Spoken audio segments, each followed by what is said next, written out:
किसी ने बड़े ही कमाल की बात कही है। जिंदगी में किसी का साथ ही काफ़ी है, कंधे पर किसी का हाथ ही काफ़ी है।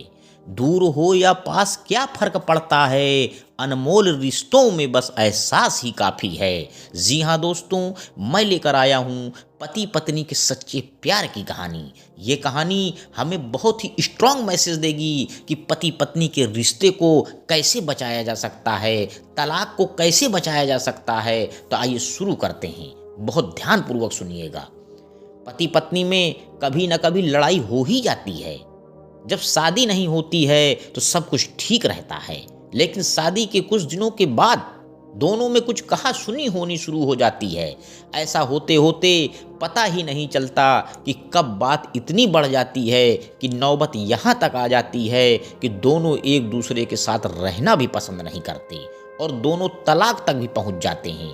ये इसलिए होता है कि दोनों में कहीं ना कहीं कुछ डिफरेंसेज होते हैं जिन्हें दोनों में से कोई भी नहीं बदलना चाहते और एक दूसरे पर ब्लेम करते रहते हैं, एक दूसरे की गलतियों को गिनवाते रहते हैं।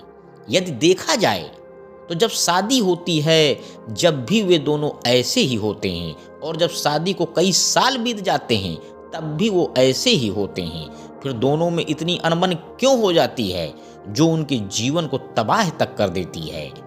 इसको अगर समझा जाए तो सबसे बड़ी बात यह है कि जब शादी नई होती है तो दोनों एक दूसरे के द्वारा बिताए खुशी के लम्हों को ज़्यादा सोचते हैं, इसलिए दोनों में एक नया रिश्ता सा बना रहता है। लेकिन जैसे ही शादी पुरानी होती जाती है दोनों के ऊपर कुछ अलग अलग जिम्मेदारियां आ जाती हैं जिनसे वे दोनों अपने जीवन के सुंदर पलों को भूल जाते हैं और फिर और ज़्यादा दूरियां आ जाती हैं। इसलिए आपके भी अपने जीवन साथी के साथ बहुत सी यादें होंगी जो आपके जीवन की शायद सबसे सुंदर यादें हों। आप उनको याद करिए, फिर देखना आपके रिश्ते में कैसे एक नई ताजगी आती है। इस बात को समझने के लिए प्रस्तुत है मेरी एक छोटी सी कहानी। यह कहानी आपको जरूर सोचने पर मजबूर कर देगी। तो आइए शुरू करते हैं। एक माँ जिसकी आज इकलौती बेटी की शादी है, माँ बेटी को वेडिंग गिफ्ट के तौर पर एक बैंक अकाउंट की पासबुक देती है। तो बेटी अपनी माँ से पूछती है कि ये क्या है।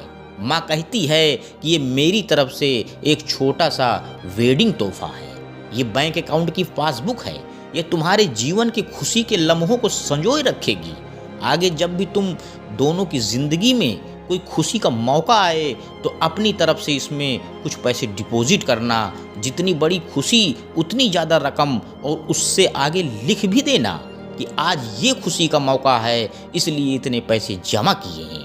आज मेरी बेटी की शादी है तो मेरे लिए भी खुशी का दिन है, इसलिए मैंने भी इसमें 1000 रुपये भी डिपॉजिट करा दिए हैं और आगे डिस्क्रिप्शन में लिख भी दिया है कि आज मेरी बेटी की शादी है इसलिए मैं 1000 रुपये इसमें जमा करती हूँ। बेटी को अपनी माँ का दिया हुआ गिफ्ट बहुत प्यारा लगा।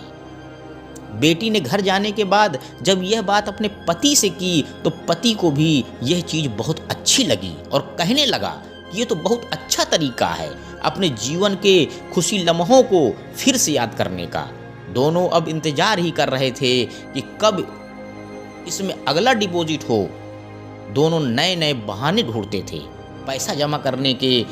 कभी कि आज हम बाहर खाना खाने इसलिए 300 रुपये, आज पहली बार शॉपिंग करने गए इसलिए 500 रुपये, आज हस्बैंड का जन्मदिन है 800 रुपये, आज वाइफ का जन्मदिन है इसलिए 800 रुपये। ऐसे करते करते उसमें इंट्रीज भी बढ़ती गई और अमाउंट भी, और उसमें काफ़ी पैसे इकट्ठा हो गए थे।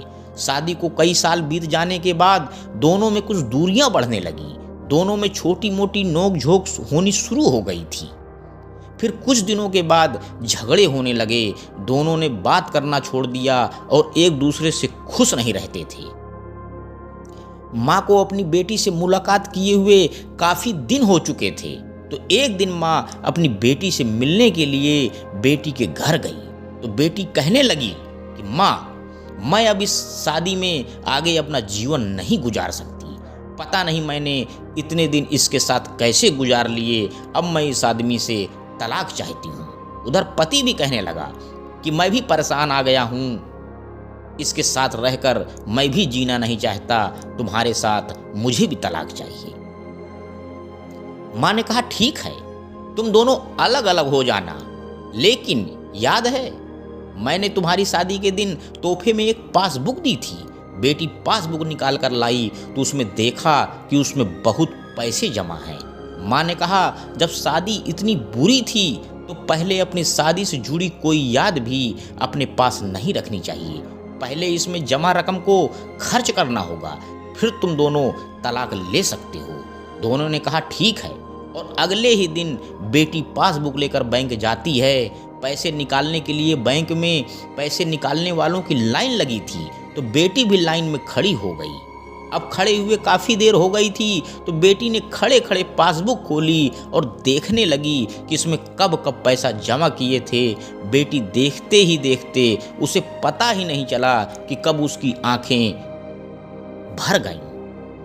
अपने बीते लम्हों को याद करके जो उसने उसी पति के साथ बिताए थे जिसे वो आज तलाक देने चली है, बेटी बिना पैसे निकाले वापस घर आ गई और अपने पति से कहने लगी कि ये मुझसे नहीं हो पाएगा, ऐसा करो तुम ही जाकर इसमें जमा सारा धन खर्च कर दो।